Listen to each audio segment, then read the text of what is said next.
Muscle contraction is powered by interaction between the muscular, skeletal, and nervous systems.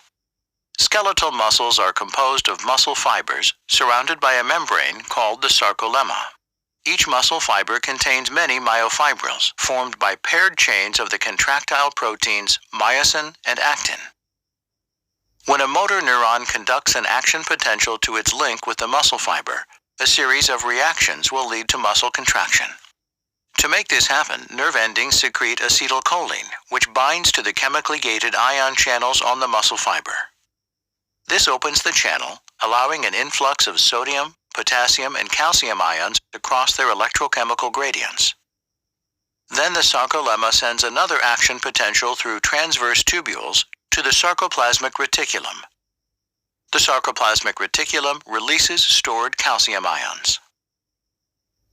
The calcium ions initiate attractive forces between actin and myosin filaments. The myosin heads then bind to actin, and the cross bridges are established. ADP and phosphate ions are released, and their energy powers the movement of the myosin head. ATP binds to the myosin head, detaching it from actin.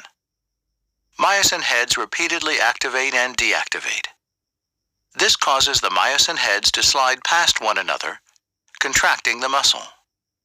Contraction ceases when the calcium ions are pumped back to the sarcoplasmic reticulum to be stored and reused.